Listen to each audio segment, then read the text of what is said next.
ಬಂಧುಗಳೇ ನಮಸ್ಕಾರ. ಇವತ್ತು ನಾವು ನಮ್ಮ KRS ಪಕ್ಷದ ವತಿಯಿಂದ ಬೆಂಗಳೂರು ಗ್ರಾಮಾಂತರ ಜಿಲ್ಲೆಯಲ್ಲಿ ದೊಡ್ಡಬಳ್ಳಾಪುರ ಒಂದು ಕೇಂದ್ರವಾಗಿ ಇಟ್ಕೊಂಡು ಭ್ರಷ್ಟಾಚಾರ ವಿರೋಧಿ ದಿನವನ್ನು ಆಚರಣೆ ಮಾಡ್ತಾ ಇದ್ದೇವೆ. ಭ್ರಷ್ಟಾಚಾರ ವಿರೋಧಿ ದಿನ ಆ್ಯಕ್ಚುಲ್ ಆಗಿ ಇರ್ತಕ್ಕಂಥದ್ದು ನಾಳೆ. ಆದರೆ ನಾವು ನಮ್ಮ ಪಕ್ಷದಲ್ಲಿ ಇರ್ತಕ್ಕಂಥ ಪ್ರತಿಯೊಬ್ಬ ಸೈನಿಕರು ನಾವು ದಿನನಿತ್ಯದ ಕೆಲಸಗಳಿಗೆ ಹಾಜರಾಗಿ ಕೂಲಿ ಕಾರ್ಮಿಕರು ಹೆಚ್ಚಿಗೆ ಇರೋದ್ರಿಂದ ನಾಳೆ ನಮ್ಮ ಕೆಲಸಗಳಿರೋದ್ರಿಂದ ಇವತ್ತಿನ ನಾವು ನಮ್ಮ ಆಫೀಸಲ್ಲಿ ಸಾಂಕೇತಿಕವಾಗಿ ಭ್ರಷ್ಟಾಚಾರ ವಿರೋಧಿ ದಿನ ಆಚರಣೆ ಮಾಡ್ತಾ ಇದ್ದೇವೆ. ಹಾಗೆ ಮುಂದೆ ಬರ್ತಕ್ಕಂಥ 11ನೇ ತಾರೀಕು ನಮ್ಮ DC ಕಚೇರಿಯಲ್ಲಿ ಈ ಒಂದು ದಿನದ ಅಂಗವಾಗಿ ನಮ್ಮ ಉಸ್ತುವಾರಿಗಳು ಹೇಳ್ದಂಗೆ DC ಕಚೇರಿಯಲ್ಲಿ ಭ್ರಷ್ಟಾಚಾರ ವಿರೋಧಿ ದಿನವನ್ನು ನಿಜವಾಗ್ಲೂ ನಾವು ಆಚರಣೆ ಮಾಡ್ತಾ ಇದ್ದೀವಿ. ಅವತ್ತು ನಮ್ಮ ಜೊತೆಯಲ್ಲಿ ಸಾಕಷ್ಟು ಸಂಘಟನೆಗಳು ಕೂಡ ಬರ್ತಾ ಇದ್ದಾವೆ. ಅವತ್ತು ರೈತ ಸಂಘಗಳು, ಅಂಬೇಡ್ಕರ್ ಸಂಘಗಳು ಮತ್ತು ಇತರ ಸಮಾನ ಮನಸ್ಕ CPI CPM ಪಕ್ಷಗಳು 11ನೇ ತಾರೀಕು ನಮ್ಮ DC ಕಚೇರಿಯಲ್ಲಿ ನಮ್ಮ ಜೊತೆ ಬರ್ತಾ ಇದ್ದಾವೆ. ಅವತ್ತು ನಾವು ನಮ್ಮ ಉಸ್ತುವಾರಿಗಳು ಹೇಳ್ದಂಗೆ ಆ್ಯಕ್ಚುಲ್ ಆಗಿ ಭ್ರಷ್ಟಾಚಾರ ವಿರೋಧಿ ದಿನವನ್ನು ಅಲ್ಲಿ ಆಚರಣೆ ಮಾಡ್ತೀವಿ.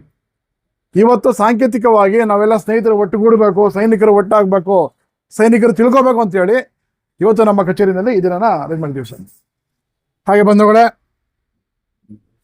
ನಾನು ಸುಮಾರು ದಿನಗಳ ಬಗ್ಗೆ ಕೇಳಿದ್ದೀನಿ. ನಾನು ವಿಶ್ವ ತಾಯಂದಿರ ದಿನ, ವಿಶ್ವ ತಂದೆಯರ ದಿನ, ಅಕ್ಕ ತಂಗಿರಿಗೋಸ್ಕರ ಒಂದು ದಿನ, ಅಣ್ಣ ತಮ್ಮಂದ್ರ ಒಂದು ದಿನ, ಸ್ನೇಹಿತರಿಗೊಂದು ದಿನ, ಹಾಗೆ ಇನ್ನೊಬ್ಬ ಯಾರೋ ಮಹಾಶಯ ಮಾಡ್ದಂಗೆ ಯಾವುದೋ ಪ್ರೇಮಿಗಳಿಗೂ ಒಂದು ದಿನ ಅಂತ ಮಾಡಿದ್ದಾರೆ. ಆದರೆ ದುರದೃಷ್ಟವಶಾತ್ ಈ ಭ್ರಷ್ಟಾಚಾರ ಅನ್ನೋದನ್ನು ನಮ್ಮ ದೇಶದಲ್ಲಿ ಇದೆ ಅಂದ್ಬಿಟ್ಟು ನಾವೇ ಒಪ್ಕೊಂಡು ಭ್ರಷ್ಟಾಚಾರ ವಿರೋಧಿ ದಿನವನ್ನು ಆಚರಣೆ ಮಾಡಬೇಕಾಗಿರೋದು ನಮ್ಮೆಲ್ಲರ ಒಂದು ವಿಪರ್ಯಾಸ.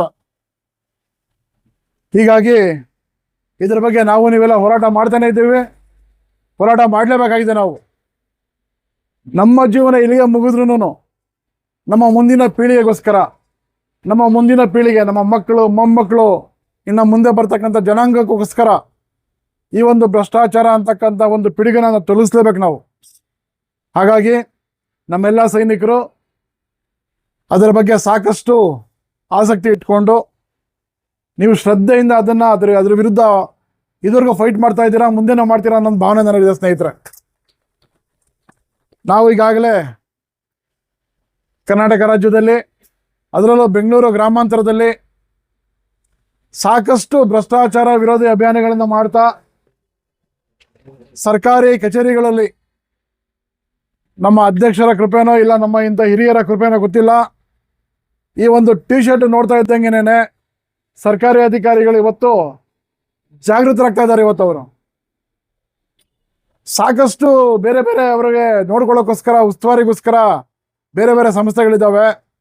ಆದರೆ ನಮ್ಮ KRS ಪಕ್ಷ ಮಾಡ್ತಾ ಇರ್ತಕ್ಕಂಥ ಇದೊಂದು ಸಾಧನೆ ನಾವೇ ಬಿಂದಿಟ್ಕೊಬೇಕು. ನಾವು ಇವತ್ತು ಸಾಕಷ್ಟು ಪಕ್ಷಗಳಿಂದ, ಸಾಕಷ್ಟು ಸಂಘ ಸಂಸ್ಥೆಗಳಿಂದ ನಮ್ಗಳಿಗೆಲ್ಲ ಪ್ರತಿನಿತ್ಯ ಕರೆಗಳು ಬರ್ತಾ ಇದ್ದಾವೆ. ಇವತ್ತು ಒಳ್ಳೆ ಕೆಲಸ ಮಾಡ್ತಾ ಇದ್ದೀರಾ, ಸಮಾಜಕ್ಕೆ ಒಳ್ಳೇದಾಗತ್ತೆ, ನಾವು ನೀವು ಬರ್ತೀವಿ, ಅನಿವಾರ್ಯ ಕಾರಣಗಳಿಂದ ನಾವು ಫಿಸಿಕಲಿ ನಿಮ್ಮೊಟ್ಟಿಗೆ ಬರೋಕ್ಕಾಗ್ತಾ ಇಲ್ಲ, ಆದರೆ ನಮ್ಮ ಬೆಂಬಲ ಸದಾ ನಿಮ್ಮಲ್ಲಿ ಇರುತ್ತೆ ಅಂತ ಪ್ರತಿದಿನ ಫೋನ್ ಮಾಡ್ತಾರೆ ನನಗೆ. ಹಾಗಾಗಿ ಈ ಭ್ರಷ್ಟಾಚಾರ ವಿರೋಧಿ ದಿನವನ್ನು ನಾವು ವರ್ಷದ ಒಂದು ದಿನ ಅಲ್ಲ, ವರ್ಷದ 365 ದಿನ ಕೂಡ ಆಚರಣೆ ಮಾಡ್ತಾ ಇದ್ದೀವಿ. ನಾವು ಯಾರೇ ನೊಂದವರು ಬೆಂದವರು ನಮ್ಮ ಹತ್ರ ಬಂದಾಗ, ಅವರ ಕಷ್ಟ ಕಾರ್ಪಣ್ಯಗಳು ಹೇಳ್ಕೊಂಡಾಗ ನಮ್ಮಲ್ಲಿ ಯಾರೋ ಒಬ್ಬ ಸೈನಿಕರ ಬಗ್ಗೆ ನಾವು ಸ್ಪಂದನೆ ಮಾಡ್ತಾ ಇದ್ದೀವಿ ಇವತ್ತು ನಾವು. ಅದರಿಂದ ಸಮಾಜದಲ್ಲಿ ಒಂದು ಜಾಗೃತಿ ಮೂಡ್ತಾ ಇದೆ. ಈ ಒಂದು ವಿಚಾರವಾಗಿ ನಾನು ಮತ್ತೆ ಹೇಳ್ತೀನಿ, ಈ ಒಂದು ಸಿದ್ಧಾಂತವನ್ನು ಹುಟ್ಟಾಕಿ, ಪಕ್ಷವನ್ನು ಹುಟ್ಟಾಕಂತ ನಮ್ಮ ರವಿಕೃಷ್ಣ ರೆಡ್ಡಿ ಮತ್ತು ಅವರ ತಂಡದವರಿಗೆ ಮತ್ತೊಮ್ಮೆ ಆಭಾರಿಯಾಗಿರ್ತೀನಿ ಸ್ನೇಹಿತರೆ.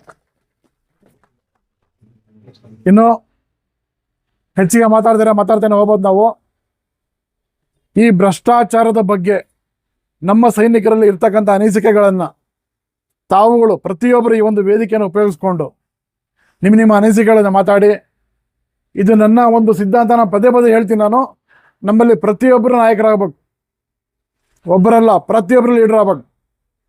ಪ್ರತಿಯೊಬ್ಬ ಲೀಡರ್ ಆದಾಗ ನಮಗೂ ಒಂದು ಗೌರವ. ನಾನೊಬ್ಬನೇ ಲೀಡ್ರು ಅಂದರೆ ನಾನು ಹಾಗಾಗಿ ಪ್ರತಿಯೊಬ್ಬರಿಗೂ ಅವಕಾಶ ಇರುತ್ತೆ. ಪ್ರತಿಯೊಬ್ಬರು ಮಾತಾಡಿ, ನಿಮ್ಮ ಅನಿಸಿಕೆಗಳನ್ನು ಹೇಳಿ, ಮಾತಾಡೋದನ್ನು ರೂಢಿ ಮಾಡ್ಕೊಳ್ಳಿ. ಆಗ ನೀವು ಯಾವುದೇ ಕಚೇರಿಗೆ ಹೋದಾಗ ನೀವು ಅವರನ್ನ ಫೇಸ್ ಮಾಡ್ಬೋದು ನೀವು. ಹಂಗಂತ ಹೇಳ್ತಾ ಈ ಒಂದು ಅವಕಾಶ ಕೊಟ್ಟಂತ ನನ್ನ ದೊಡ್ಡಬಳ್ಳಾಪುರ ತಾಲೂಕು ಸಮಿತಿ ಅದು ಉಪಾಧ್ಯಕ್ಷ ನಿಂತ್ಕೊಂಡ್ಬಿಟ್ರಿ ಇವತ್ತು. ದೊಡ್ಡಬಳ್ಳಾಪುರ ತಾಲೂಕು ಸಮಿತಿ ಇದೊಂದು ಕಾರ್ಯಕ್ರಮನ ಆಯೋಜನೆ ಮಾಡಿದ್ದೀರಾ, ನಮಗೆಲ್ಲ ಅವಕಾಶ ಕೊಟ್ಟಿದ್ದೀರಾ ಅಂತ ಹೇಳ್ತಾ ನನ್ನ ಮಾತು ಮುಗಿಸ್ತೀನಿ. ಜೈ ಹಿಂದ್, ಜೈ ಕರ್ನಾಟಕ, ಜೈ KRS.